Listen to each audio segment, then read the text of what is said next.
There is a specific number where your financial life stops working the way it has for your entire life and starts working in reverse.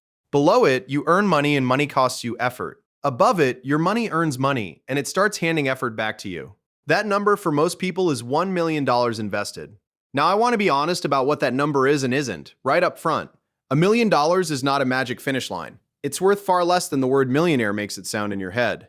But it is a real threshold, a place where the math of your life tips over, and a specific set of things change on the other side of it that do not change at any point before. Not 10 things that feel a little different. 10 things that are structurally, mechanically different because of what $1 million actually does once it's invested and working for you. And here's the part that surprises people. The biggest changes at $1 million are not the ones you're imagining. You're picturing the things you'd finally get to buy. The real changes are about what stops happening to you. The fear that lifts, the doors that open, the power you gain, the way the world starts treating you. So today I'm going to walk you through all 10, some about money, some about time and freedom and fear, and a few that are the exact opposite of what you'd expect. Let's start with the one that makes all the others possible. The first thing that changes is that your money starts producing a full income on its own, without you. So let me show you what $1 million actually does once it's invested, in a picture. Imagine that $1 million not as a pile of cash, but as a field of 1 million tiny seeds. And every year, that field grows. At a long-run average return of around 7% after inflation, which is roughly what a broad, boring, diversified portfolio has tended to produce over long stretches, though I'll be honest that it's an average across decades, not a promise, and some years the field floods and some years it burns. That field produces about $70,000 of new growth in a single year. Picture $70,000 of fresh green shoots rising up out of a field you did not have to plant, water, or tend that year. That's what $1 million generates. $70,000 created by the seeds already in the ground. Now put that number next to a human being. $70,000 a year is more than the typical American earns at a full-time job. So picture this. Standing in that field is a second version of you. A worker made entirely of money, and this worker produces a full salary every year without ever clocking in. They don't sleep, they don't get tired, they never ask for a raise or a day off or a thank you. And at $1 million invested, that money worker now out-earns most of the population, doing nothing but existing. For your entire life up to this point, you were the only one earning. Now there are two of you, and one of them is made of seeds and never stops. That is the first thing that changes, and everything else grows out of it. The second thing that changes is your relationship with fear. And this one is bigger than any dollar figure. Picture the thing that has been sitting on your chest your whole adult life, whether you noticed it or not.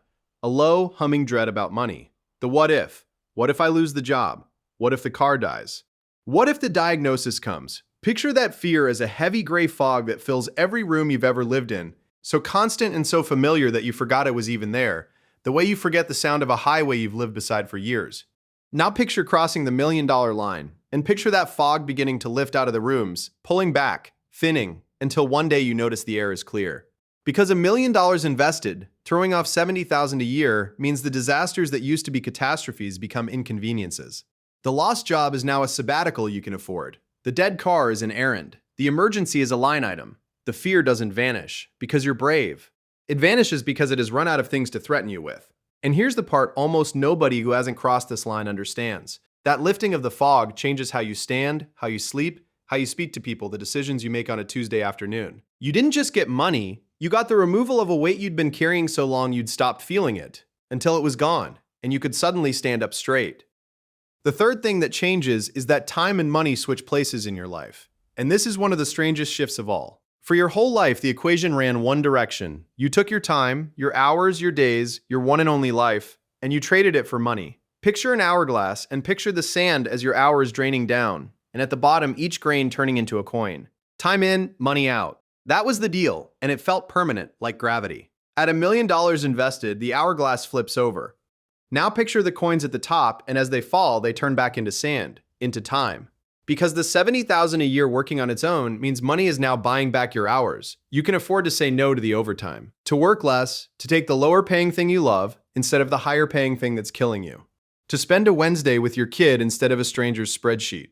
For your entire life, money cost you time. Now, for the first time, money buys you time, and when you understand that trade has reversed, you start spending your money on completely different things. Not more stuff, but more hours, more freedom, more life. The richest thing $1 million buys isn't a nicer car.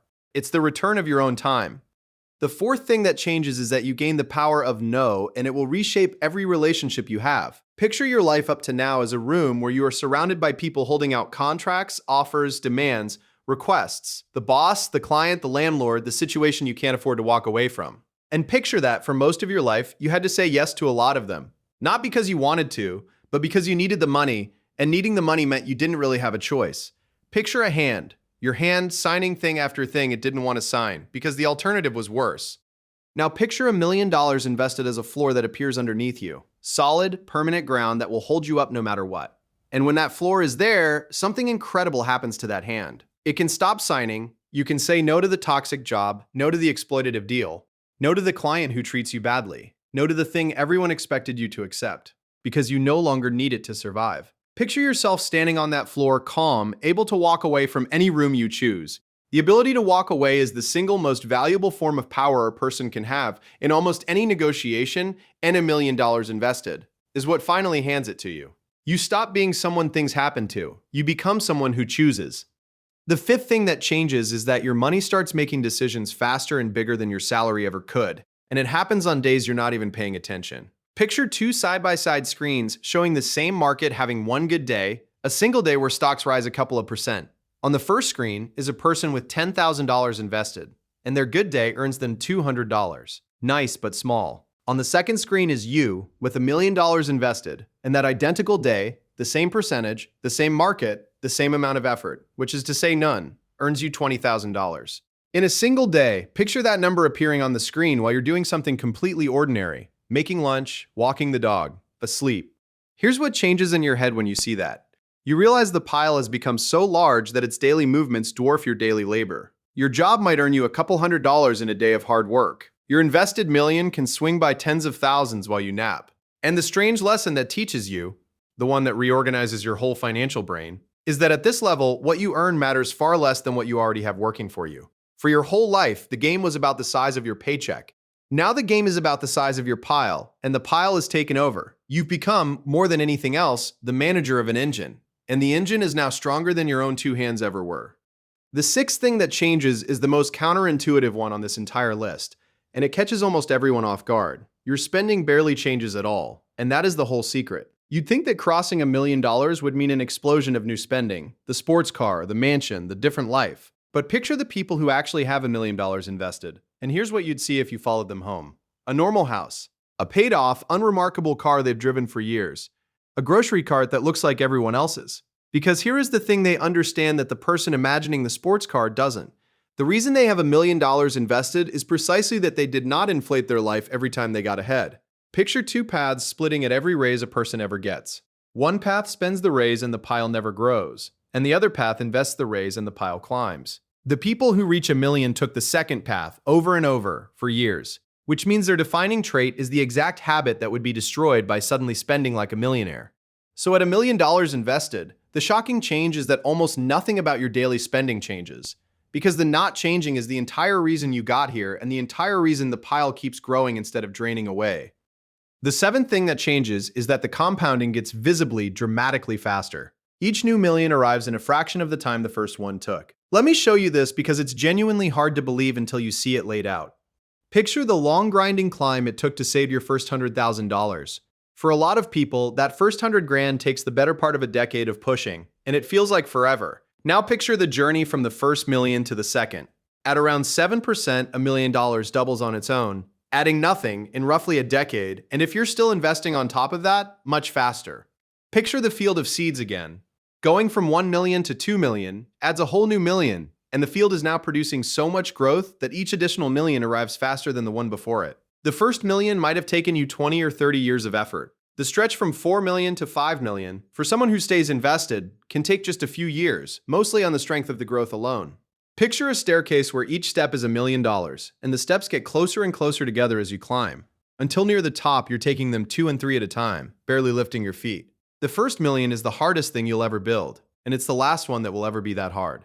The eighth thing that changes is that the world starts treating you differently, and this one has a sharp edge you need to see clearly. Picture the strange law of money that almost feels like a cruel joke. It is easiest to get more of it once you already have a lot.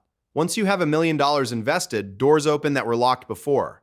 Picture a bank that would barely return your calls now, offering you better rates, lower fees, a dedicated person who picks up on the first ring, Picture investment opportunities that have a minimum buy-in you couldn't previously afford, suddenly available to you. Picture people assuming competence, extending trust, taking your ideas more seriously, all because of a number attached to your name. Money flows toward money, and at $1 million, you cross to the side of that current where it starts flowing toward you. But here's the sharp edge, and I won't skip it.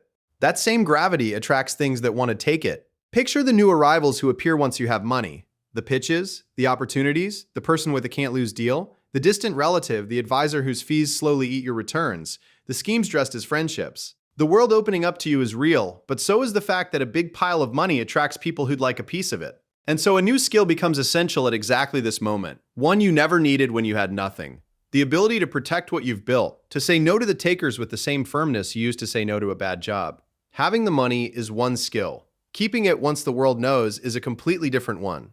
The ninth thing that changes is your time horizon. You stop thinking in weeks and start thinking in decades and generations. Picture the mental calendar most people live by when money is tight. It's small and it's close. It spans this month, this paycheck, this bill, maybe this year if you're lucky. Picture a person staring at a calendar where they can only ever see a few weeks ahead, because that's as far as the money lets them look. Every decision is short-term because it has to be. Now picture the calendar expanding at $1 million invested, unrolling like a long scroll that stretches out past your own lifetime. Because when the base is this solid and the income is this reliable, you can finally afford to think in decades. You start making decisions for the person you'll be in 30 years, and then for the people who come after you. Picture money being set aside not for a purchase, but for a grandchild who isn't born yet. Picture a decision made not for this quarter, but for the next generation. This is one of the most profound shifts of all, and it's invisible from the outside. The whole timescale of your thinking stretches out, and you stop being a person surviving a series of weeks and become a person building something meant to outlast you. A tight budget forces you to think small and close. $1 million lets you think long. And the 10th thing that changes is the deepest one, and it's the one that surprises the people who get there. The goal itself changes, and often the money stops being the point. Picture the entire climb it takes to get here, the years of building it up dollar by dollar, the fear, the pushing, the sacrifice. For all of that time, the money was the goal. It had to be. It was survival, it was security, it was the thing you were reaching for. Picture a person walking toward a bright light on the horizon for years, certain that reaching the light is the whole purpose of the journey. And then picture them arriving. Picture crossing the $1 million line and feeling, instead of the fireworks they expected, a strange and unexpected calm. Because once the fear is gone and the floor is solid and the money is working, a person often discovers that the money was never actually what they wanted. It was a proxy. What they wanted was the safety, the freedom, the time, the ability to stop being afraid, and now that they have those things, the number itself starts to matter less and less.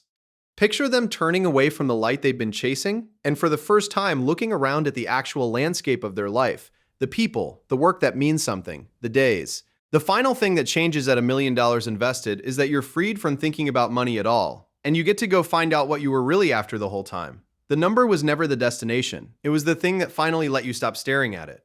So let me show you these 10 changes landing in 2 real lives, because the line between reaching this threshold and not is thinner than you'd ever guess. Picture 2 people, same age, same job, same paycheck, standing at the bottom of the same hill decades ago. Both of them save, both of them invest, neither is reckless. Call one of them the crossed and the other the almost. The almost did nearly everything right. Picture the almost building the pile faithfully for years, but every time it got large, every time real money accumulated, a reasonable sounding life event drained it. The upgrade, the splurge that felt earned, the emergency that had no separate fund to absorb it, the raise that got spent instead of invested. Picture the almost's pile rising toward real size, again and again, and being knocked back down, again and again, always for a defensible reason, always resetting just short of the line. And so the almost never once crossed it. They spent their whole life on the effortful side, still trading time for money, still carrying the fog of fear, still saying yes to things they hated, still thinking in weeks, not because they earned too little, because the pile never got to stay big. The crossed did one thing differently.